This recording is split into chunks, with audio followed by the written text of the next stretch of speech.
Intercontinental A driver for the Wins racing team. Paul, how's your weekend gone so far?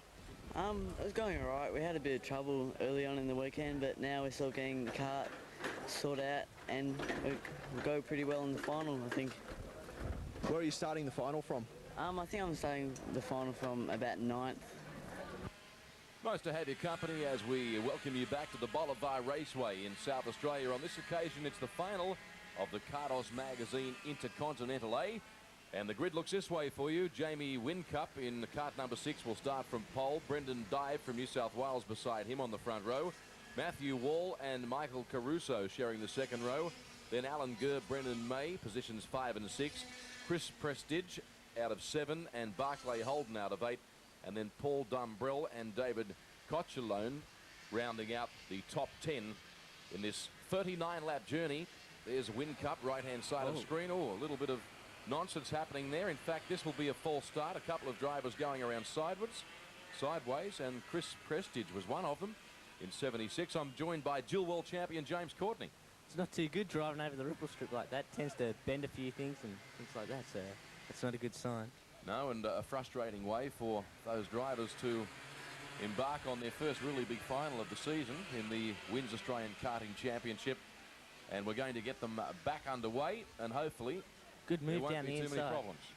Yeah, good move there on the inside. And Jamie Whincup is the man they've certainly got to catch. He's been super consistent, but it's interesting to note that the times they've been recording have been very, very competitive, all in the mid-34s. When I say all of them, certainly that applies to the top 5 on the grid anyway. These karts are actually quite a bit faster than the last race you saw, which these are the drivers aged between 15 to whatever, so it's quite good, this class. It's very competitive. They certainly are quick. We've got a red flag out, and the officials, problem at the back of the pack there. Someone has stood on the anchors once they've seen the red flag, which you may have called slightly premature. There's the replay for you, and, well, there's karts and arms and legs going everywhere. That's got to hurt.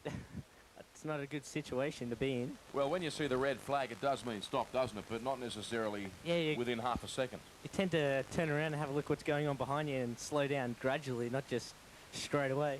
So we've got major problems here at the Bolivar Raceway in the Cardos Magazine Intercontinental A final. You won't be feeling too good after that one. Fortunately, all the drivers emerged unscathed, just a few bumps and bruises, and a bit of confidence dented that Jamie Whincup from Victoria is going to lead them away in yet another restart to this race. Yeah, they tend to be pretty competitive and they want to get underway, so they get a little rowdy, but they're off now. Brendan Dive has done as his surname has indicated. He's dived down on the inside and taken the lead from Whincup, so a change of lead. It's Dive ahead of Whincup. Next man on the racetrack is Matthew Hall, who started out of position 3 on the grid. And good close racing up front between Dive and Whincup. You get the feeling this will go right down to the wire. In typical karting fashion, you'll see all rounds of the Wins Australian Karting Championship televised right here throughout 1998. I've actually raced against Brendan Dive a few times. I think he's one of the better Australian drivers. I think Jamie Whincup's going to have his hands full trying to get past him. How many other young Australians is there on the way up in the world of karting at the moment? Well, there's always young talent coming through, so there's actually 2 more Australians racing overseas with me. Good battle. Brendan Dive in 15, Jamie Whincup kart number 6, and Whincup is really riding roughshod. Now moves up the inside. There wasn't a lot in that. Gets a slipstream. I think they outbrake each other. Karts, both of them having an attitude as they prepared for the left-hand corner. It's actually a bit of a touch there.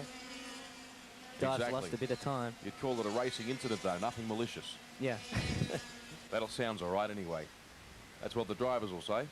Whincup now has a gap of about 2 meters to Dive. Best of that battle is Alan Gurr, the New South Welshman, the battle for 4th, 5th and 6th. As we see Matthew Wall racing through, and you're watching the highlights of the Cardos Magazine Intercontinental A. Dive's actually dropped back to 3rd now, so maybe he's having some sort of mechanical problems. The fluctuating fortunes of motorsport. There's Whincup in front, 2nd. In 89 is Brendan May. Good job by him. Started out of position 6. And he has second safely in his keeping at the moment, although we'll feel the pressure shortly. Brendan May's one of the younger drivers coming through. He's won a few Australian Championships, so he's not too shabby on the driving side. And showing that prowess here. Always an interesting challenge in any motorsport when you run second, when you're close enough to be pouncing on the leader, and at the same time you're conscious of someone that's going to challenge you from behind. You just got to put your head down and do your best. Whincup leader, May in second, and that's Dive back in third, who did lead early in this race. 39-lap final. That's Dive, New South Welshman. So we've got a Victorian up front. It's Michael Caruso, the boy that won the Australian Junior Championship last year, which is the class that you just saw before. So And Caruso being tapped from behind by Adam Gill in 71. Looks like he's going quite good in his first races. Oh! They've had a bit of a touch. Gill went by on the outside. The other driver wasn't expecting it. He spins midway through the corner. There's not a lot you can do about that, is there? Michael Caruso, I just don't think he expected him to be on the outside. Not really, and I wouldn't like to be sitting at the end of the straight there. They're going quite quick there. Yeah, and that's where there's a bit of loose stuff on the racetrack as well. The marbles, as it's called.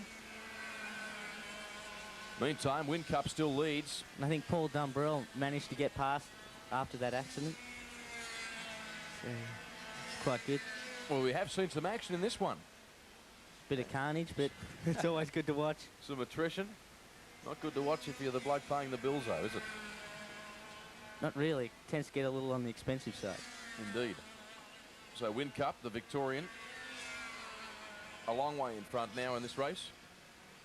As we drift back and look at the battle further back in the pack, you see the black line there visibly.